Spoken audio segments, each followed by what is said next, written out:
I'm gonna reroute the thermodrive. Electronic mail failure. Stored forever in a virtual library. Computers can't swim. They can now. The data turbines, the website, it's alive! Movies and Mainframes.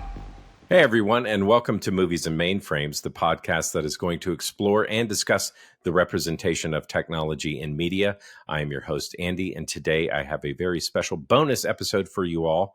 A couple of months back, I got to sit down and have an interview with Harold Mann and Alex Mann. Who are they, you might be asking? Well, let me tell you.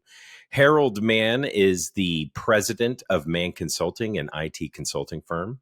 And Alex Mann is the CEO of ClickTime.com. But I did not sit down to talk to them about their very successful businesses. No, I sat down to talk to them about a window of time in their career in the mid-90s when they worked on major motion pictures as technical consultants. Specifically, about the work they did on 1995's The Net, starring Sandra Bullock. Yes, it was great fun talking to these guys. They had great behind-the-scenes stories and fun anecdotes, and I think you'll have a lot of fun listening to it. So with enough of me rambling, let's get right into the interview with Harold Mann and Alex Mann. Take it away, me.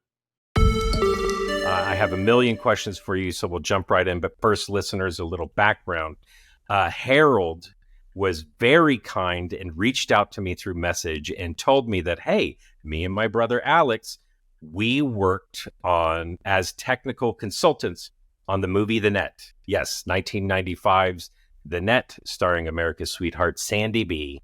And you guys were technical consultants on that. So whenever I heard that, I had to talk to you because, as our listeners know, The Net was the movie that we picked for the very first episode of this podcast, and for good reason.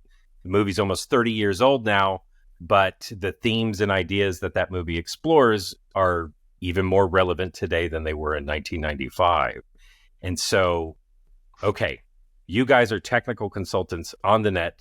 Let's start off with, how did this project come to y'all? It was somewhat of a long road, but I will say, just by way of background, my brother and I were fortunate way back in 1979 to visit our cousin in MIT when he was a student there. And he showed us what was the predecessor to the internet, which was the ARPANET. And so before Al Gore invented it. Yes, before Al Gore yes, invented of course. So we were introduced and fluent in the terminology very early on. And so I think a number of people in our circles knew, oh, if you want to talk about technology, talk to these guys, they know about it. And so we did a tiny project for a Pauly Shore movie called Son-in-Law. Somebody needed a screensaver, and we were doing graphics back in the early 90s with our IT consulting business. So they said, can you make us a screensaver? So we made one in 3D, I think, and it was pretty cool. And we brought it to them, and they put it on the set. And then the film production community is very incestuous, and you know, it really is relationship based. And someone said, hey, we need someone to help with computers on this. And they said, oh yeah, these guys know that. And so through a number of different connections, we were then asked to talk with one of the producers of the movie about just some general ideas around the internet. And then as a result of that, they said, well, you know, in addition to giving some of us ideas, can you guys maybe build some of the graphic elements that we're going to put into it? And then that created really one of probably our most memorable and most enjoyable projects. I think one of the most enjoyable projects of our career, just because we were truly being used for our expertise. And it was a really exciting time to think about not only what was capable then, but also what was going to be capable in the future. So it was fun. It was you get to play make-believe. And Alex, I don't know, did I leave anything out? Well, being the older brother, I can realize your memory might suffer with age. We actually The Net was our third proper feature. So we had that initial little foray Harold talked about actually turned into a proper referral. And there's a gentleman we worked with in the film community, Todd Marks, who was kind of a producer of sorts for bringing us into these projects. And back in those days, when you wanted computers on set with actors, you couldn't just blue screen it out and fake it later, which is how it happens, obviously in modern production. Mm-hmm. So you needed two vendors involved, I guess, someone to physically run screens. You had to sync them to the camera to avoid flicker. It was an old-fashioned problem for which there were specialists that had worked in Hollywood for many years, television sets and monitors and whatnot. Right. Then you had to make those screens do something, say something, right? Have content that was relevant to the script and the action and the actors. And so we just kind of, to what Harold described, we had a corporate multimedia business we were running. We were doing presentations and we were doing CD-ROMs and, the kind of things that corporate America wanted with like moving pictures and precursors to PowerPoints and live events, things like that. Those skills translate awfully well into, screens that pop up on a film and show the cops doing X or Y or Z, or the bad guys, hacking the whatever. And so through that coincidence of things, we got our first feature, which was a Wesley Snipes film, kind of a mid-budget action pick called Drop Zone. Mm-hmm. And then a Roger Donaldson directed sci-fi movie called Species with Ben Kingsley. Absolutely. And we kind of built our chops on those because, mind you, we had never been on a film set. We didn't know how budgets worked. And we knew tech. We did not know this business at all. Luckily, by the time the net rolled around and they sent us a script and we realized every third page had stuff we needed to work on, right? This was a big deal, not just like a few little scenes, but, the computer was the third character in that show. Right. Yeah. And so, but we thank God by that time we were ready. So that's just filling in some of the blanks for Harold. And at that point, we proclaimed ourselves to be in this business. Mm-hmm. We were open for business for Hollywood, and we had built some internal tooling to make it a little easier to do the job. We were prepared to show up on sets and not trip over ourselves and look like idiots. Mm-hmm. So luckily, we had hit our stride by that point. All right. So the screens that we see in the net, you guys are actually building those, correct? That's right. We Correct. would get the script and it would say things like, the main character logs into a chat application. That was it. And then they said, well, what would that look like?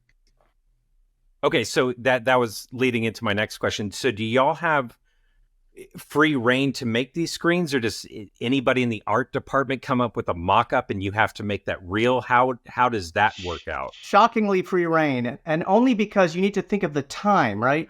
1995, it's not like the art department was super savvy on this stuff. No, it's exactly. Not like anyone in production was super savvy.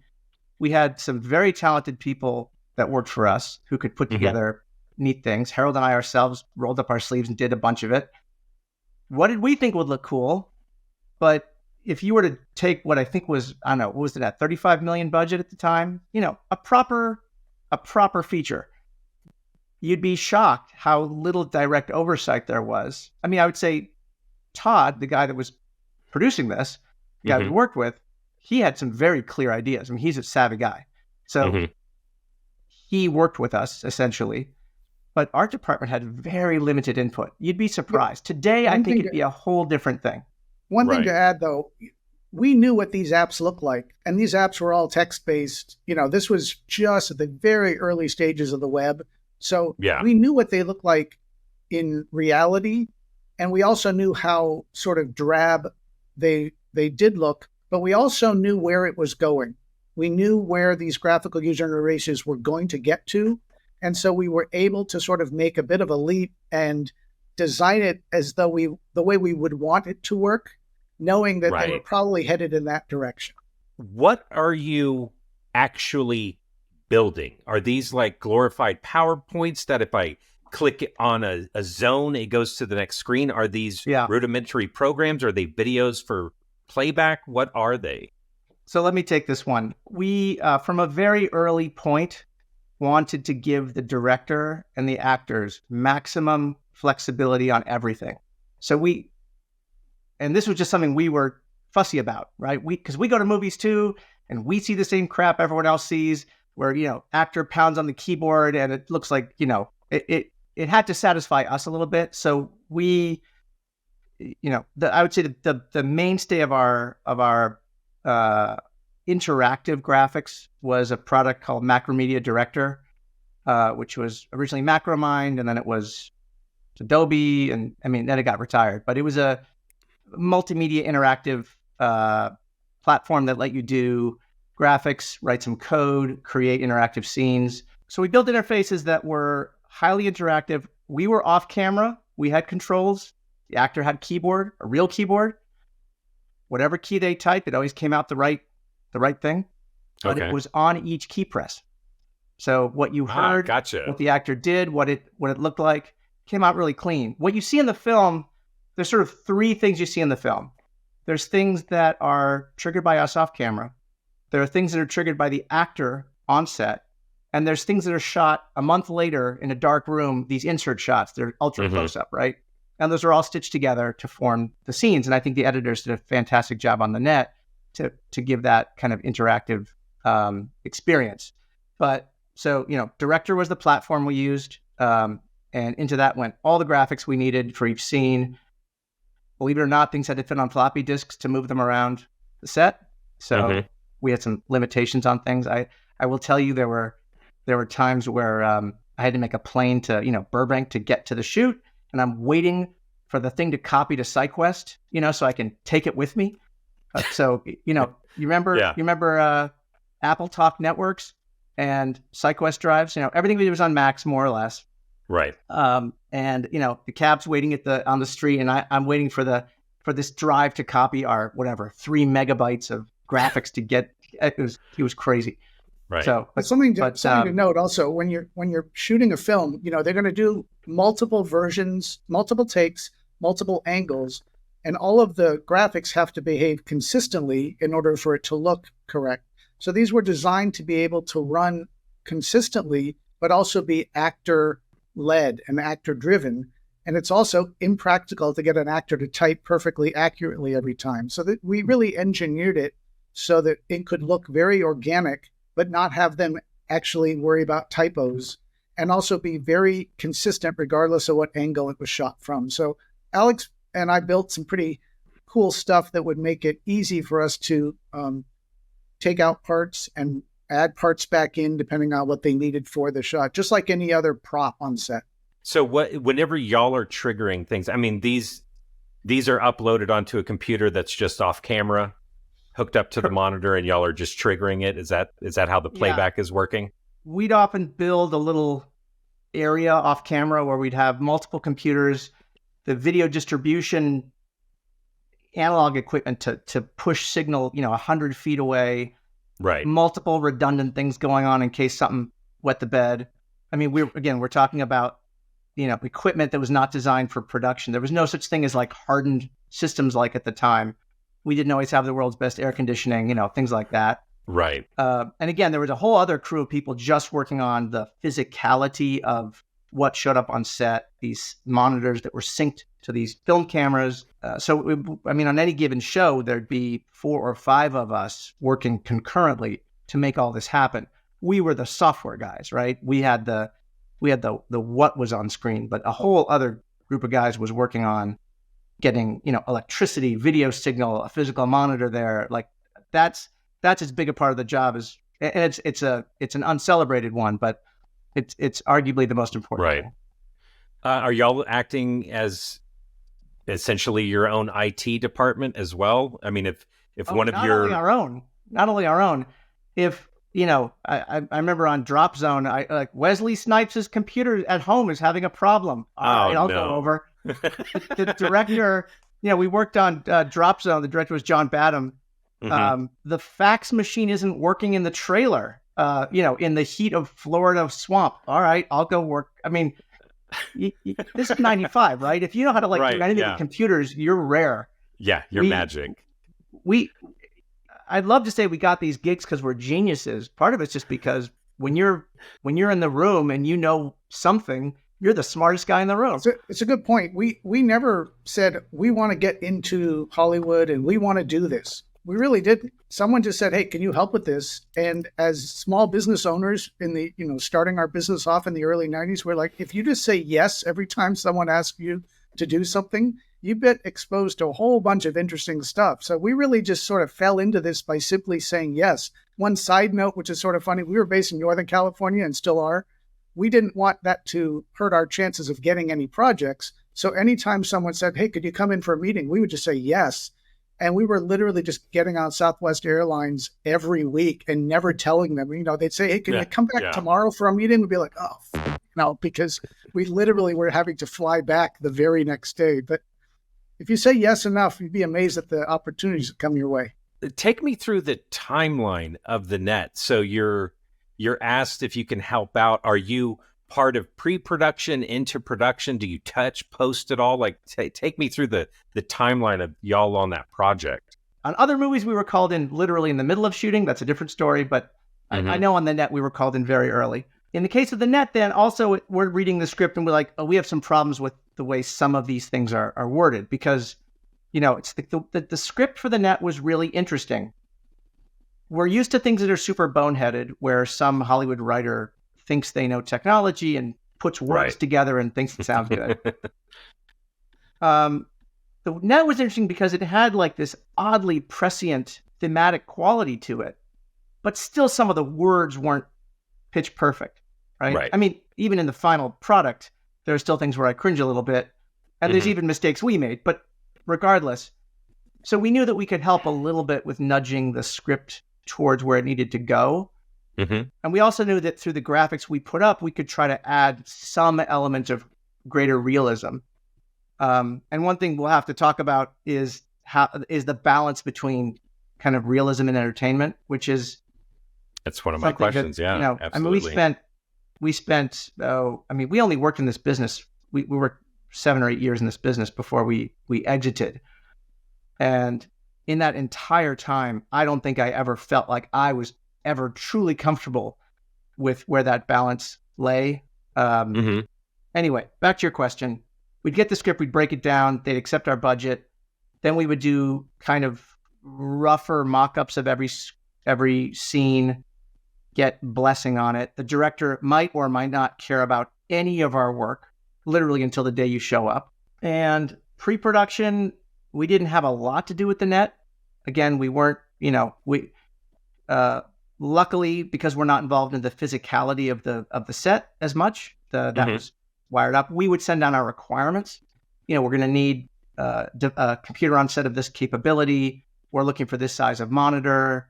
Or we'd be told, oh, well, it's going to be, Compaq is sponsoring, so you're going to be on a Compaq laptop, so you can't fake it. So we need to port for that environment. Gotcha. Am I going to have a mouse on set? No, right? Okay, got to design for that. And then into production, it's pretty straightforward. You get a calendar. You're going to shoot these scenes on May the 1st, and these scenes on May the 18th, and then production's going to go to Mexico for the beach shot or whatever for 2 weeks, nothing to do, and then so we just parachute in at these moments where we're going to be relevant. Gotcha. For certain situations, computers are usually an indoor set, and so for inclement weather, they might readjust the schedule if the weather is bad, and they still have this team of actors and crew they need to keep busy. So they might say, you know what, we're just going to shoot your shots tomorrow instead of Friday, that kind of thing. Right. What do y'all remember about being on set? What was the set like? Was it pretty loose and fun? Was it well oiled? Was it tense? Like, what are your memories of the set? First of all, I got to start with we were young and single, and Sandra Bullock was just in the movie Speed, so we were happy to be anywhere near Sandra Bullock, and it was just so exciting to show up there.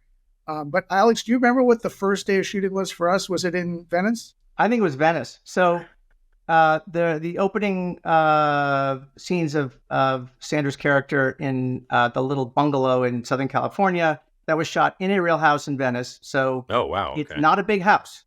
And that means we are cramped up in a little anteroom by the front door, wires trailing back to whatever the room they were shooting in was, which is kind of like almost like a studio apartment. There was a kitchen-y area and a computer bedroom kind of area. And it was a chat scene, and we're on one end triggering, the chat bot. Sandy's on the other end where she's, entering in. And then between takes, this was on like the second day. Between takes, we would just chat with her freeform and just mess with her. And See, she didn't know us yet. It wasn't a chat application. It was literally just us sharing a screen. She's looking at the screen. We're like controlling the keyboard. Yeah. Oh, okay. I gotcha. So imagine two keyboards simultaneously attached to the same computer, which is how we worked it. Mm-hmm. And she doesn't know us from Adam, and we're just making her laugh. And it was like the funnest thing ever, right? Remember, we're 20-something years old. The biggest movie star in the world's at the other end of the chat. It's our second day on set. You can imagine how exciting that would be. But it was, times it was raining so hard. I mean, in the way that only Southern California rain can do. It almost flooded out Venice. And we were shooting there for not super long. I want to say 4 days.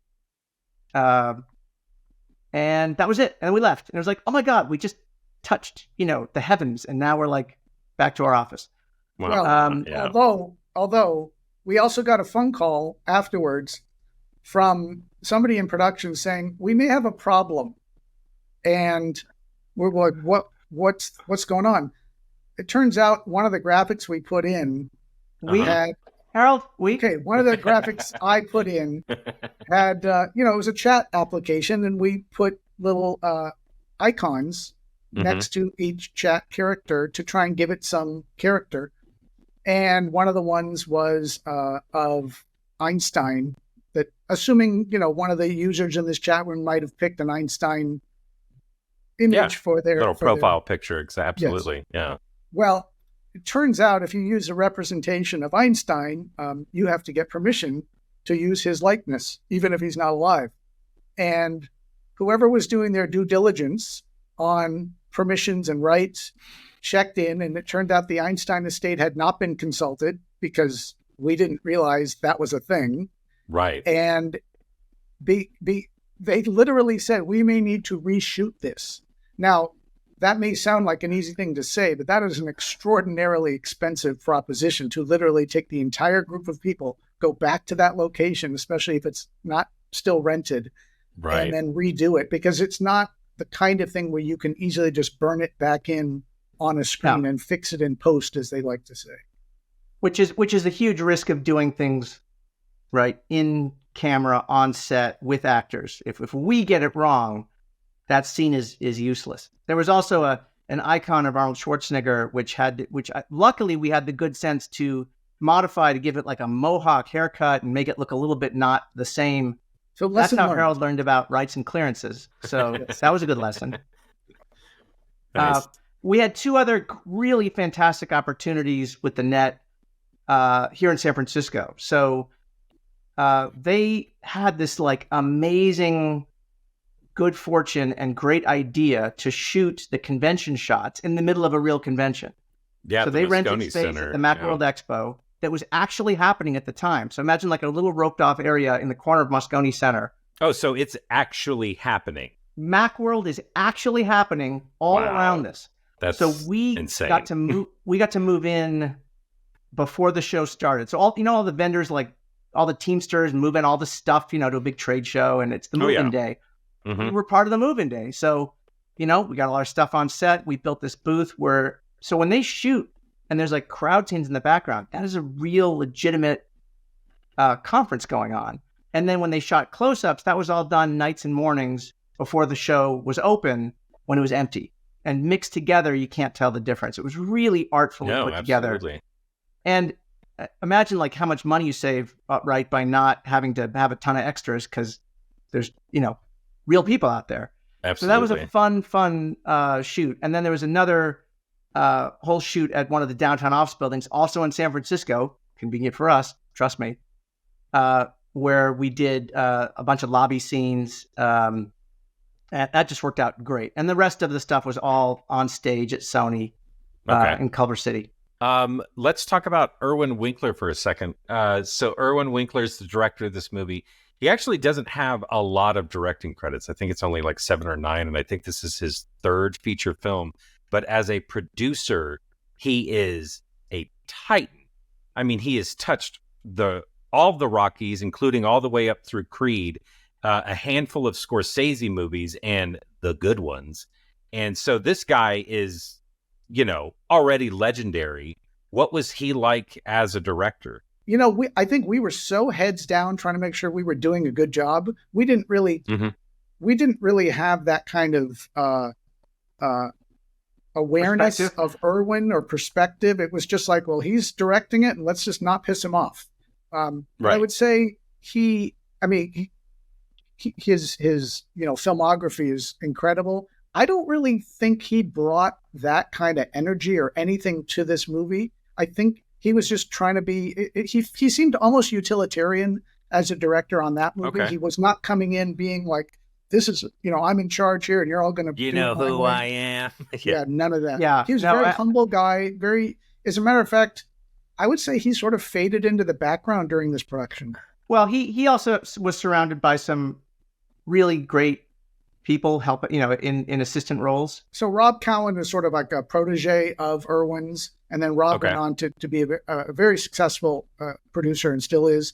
I think Irwin was really letting Rob sort of call a lot of the shots, and Irwin was doing the role of the directing. But I really got the sense that Rob Cowan, in many ways, was sort of the shepherd for this whole project, and really moved it forward. And he knew where, he was keeping all the trains on schedule.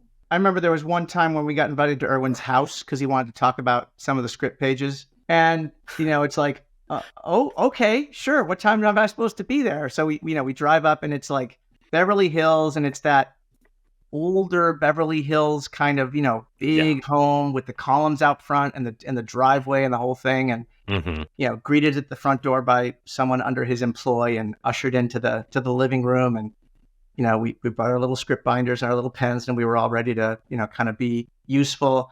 And he was, on the one hand, not fluent at all in technology. And on the other hand, he was very thoughtful about these big themes about identity loss and about safety and about feelings of violation. And it's like in hindsight, it's like, oh yeah, that's exactly what a director's supposed to do. Worry about the big thematic stuff and leave the technical stuff to the pros and not try to be involved with everything. And I think we were just too young and naive to realize the kind of firepower or the kind of soft power someone in that chair can have. He ran a very efficient set by tapping Rob Cowan as his kind of number two. And we dealt with Rob a fair amount. And Harold's still in touch with Rob. A very professionally run operation. We didn't lose a lot of days. I don't know if we lost any days on that shot. The script didn't go through heroic changes. I can't name names, but we've been on movies where like the entire ending changes, like a week before you shoot it. This lacked that chaos, thank God. But we were making, script decisions up close to the end, and to be invited to the guy's house and talk script stuff, like that was really special. Absolutely. Really special. You finished work on the net. The net actually premieres. What are your thoughts? What are your thoughts on the net at the time in 1995, whenever it premieres? Did y'all go to the premiere? Did you see it very soon after it came out? We were excited about it. We were able to, we didn't rent a movie theater, but we brought everybody to movie theater. Like, 100. This being our third production, we had a little bit of a template where, we would find out where in San Francisco it was opening. We would get, 100 tickets, invite all of our friends, have a party, and then all go to see it together. So we did that for this. It was fantastic. Obviously, we knew what it was. We knew way more about the finished product than other films we'd worked on because we were present for more days of filming, right? Again, your typical Hollywood movie we might work on, it's not a computer film, so we're going to work 11 scenes out of 150. And so we don't know what the rest of the movie looks like, and we're excited to see it. This movie, we kind of knew what a lot of it looked like. What we didn't realize, though, was all these, we came back a month after shooting to shoot all these like close-up insert shots and, very, very tight. The camera pans and moves within a screen. That stuff takes forever. I mean, yeah, it does. We set up in a room, not without enough air conditioning, Harold and me and Todd and one camera guy. and we're running through every scene we had. We're loading discs into the machine one by one by one, and we're replaying back every single bit and doing close, tight. The cameraman would look at like, oh, it animates from left to right. I'm going to pan from left to right. It sounds like not a lot. It's a ton of work. We had not seen that stitched in, intercut with the action of the principal players and things. And I don't know. I mean, my first impression was, oh my God, they didn't screw this up. Like it stayed relatively integral to what we delivered. One thing to note, though, when we at this point in our career, we were working on a good number of projects. So by the time a movie comes out, if you're in the profession, you're totally on to something else. As a matter of fact, you'll meet a lot of actors who'll say, oh, I never saw the film that they were in. So by the time the net came on, we were already working on whatever the next project was. And I'll never forget actually being on the set of, it was actually The Lost World, and Spielberg, in between takes, was working on storyboards for the next movie that he was going to be working on. And I was like, wait a second, we're working on this one. So you're always sort of looking ahead. And by the time the movie comes out, it's really old news if you were working on it, which is sort of something we weren't expecting. But to answer your question about what it was like, the thing we always want to know is, are our names going to appear in the credits correctly and how high up? That's the thing. You don't want to be like below the no animals were harmed sign. That's exactly. That's where you haven't got the respect. Have y'all visited the net any time in the past, handful of years or anything? Every once in a while, it's fun just to show it to some friends or to say like, hey, let me show you this thing.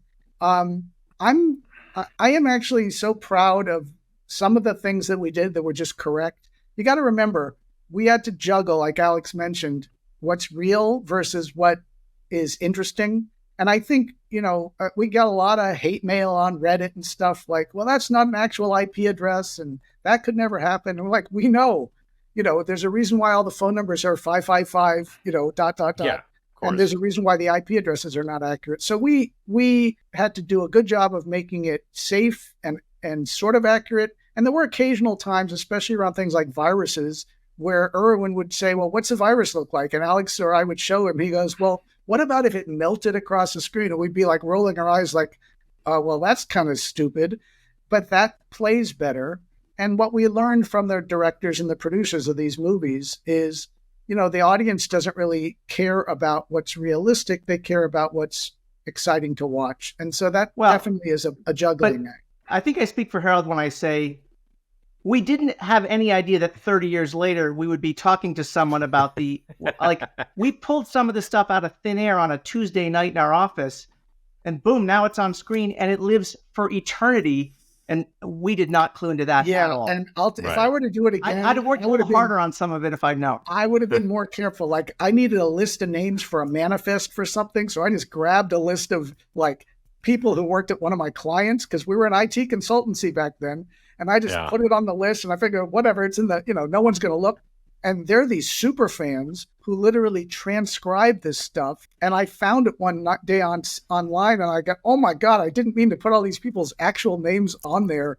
How do I explain to them why their name is in a movie scene? Speaking of things that you've created that now live forever, they're just forever out there. I have to ask because I just have to know. Mozart's Ghost. Who is responsible for Mozart's Ghost? The script had the name, so we didn't make that up. The script had the basic bullets of action, and the script had the name of the individual players in the band. Right, Harold? That was in the script, wasn't it? I think so. Okay, I think so. Okay. Everything else was then artistic interpretation, and we had the very good fortune of working with a local shop here of animators, like cartoon animators, very, very talented artists, led by a fellow here named Antonio White. And they produced these characters, right, and built some, essentially animation kind of harnesses that we could then time with interactivity. So there's, mouse overs and there's clicks and things. Mm-hmm. And it was just insane. And it was like, we're like, this is cool. And we sent it to LA and production was like, this is cool. and just the wildest, imagination possible went the distance. And I will say these animators did a pretty over the top, incredible job. I mean, because there's even more you don't see there. There's like screens behind clicks. There's other modes. It was a pretty brilliant piece of art. And I think it gave the film like an additional element of character that, we were lucky to work with some really, really good people on our end. Nice. No, it paid off while I was watching the movie, taking notes for the podcast. I mean, you should see my extensive notes on Mozart's Ghost. I just became obsessed with it. We heard your remarks. Again, it's one of those things where luckily the artistic work on that was fantastic. Although I will admit some of the choices of names and other things. Well, I just love the fact that 5 members, 4 are made up, but then Slash made it to the band list. Like, yes, I love it. I wish I had a better recall of exactly how that went down because anyway. So Andy, you have to understand, this is the 90s, and in order for us to be in Hollywood, Alex and I were required to do copious amounts of cocaine for most of the time we were down there. You understand? It's in your writer. I get it. Yeah. So something that you create, Mozart's Ghost, for instance, or, the FBI database screen, something like that. Do you guys keep that stuff? Do you have like a hard drive with your old work on it? It's funny you ask. So we have everything we've ever done. It's almost impossible to run it on any modern computer, again, because the platform it's written to run on is defunct. The media on which it is stored is aging fast. Right.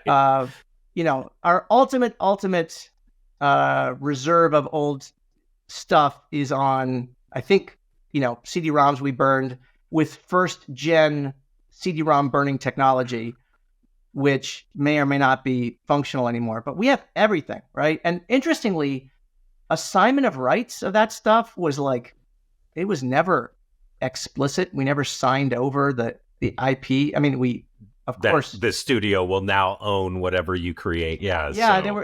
The contracts back then were really loosey-goosey because, again, what we were delivering, I don't think fit the model of what they were used to working with. Did they own the images, the code, the digital assets? Like what did they own? What did we own? But we never. I mean, we assumed everything that we did or built was the exclusive property of the studio, except the technology that underpinned it that we walked in with. Gotcha. Which was all the stuff that was just meant to drive any scene in any movie that we had engineered over a period of many years. We also cared about details. Like if it said, they pull up a blueprint of the building, Alex requested a blueprint of the actual building. And so when he did his 3D modeling and extrusion, it was the actual building. And, certain purists will really appreciate some of those details when they sort of get in there and go, that's not the building. That was the actual building that you saw rotating in 3D. And that's because of the care that some people behind the scenes put in about sweating those details. Well, there you go. Harold Mann and Alex Mann. Guys, thank you again so much for taking the time to talk to me. And thank you for listening. And I had so much fun talking to Harold and Alex about their work that they did behind the scenes that I want to keep this going. I want you to reach out. If you are one of these people that have worked in the technical side of these cyber thrillers, these movies that deal with technology, or if you know someone who's worked on these, I want to talk to you. I want to do an interview with you. I want to celebrate your work because we are so used to having these interviews with actors and directors. Hell, there's even podcasts devoted to cinematography now, which there should be. We should be celebrating everybody's work. But I want to talk to the guy who runs the IT department for a movie studio set. You know what I mean? I want to talk to these people, get their stories, and celebrate their work. So if you know these people, or if you are one of these people, please reach out to Movies and Mainframes. And the best way to do that is head over to thwack.com, look for Movies and Mainframes, and leave me a comment. Or you can always email me at moviesandmainframes@solarwinds.com. And thanks again for listening, everyone. Stay subscribed to the feed. Season 2 should be premiering very soon now. And, well, that's going to do it for today's bonus episode. Yeah, that's it. So until the next time, everyone, we are going to log off, and we will see you next time. Bye. Movies and Mainframes.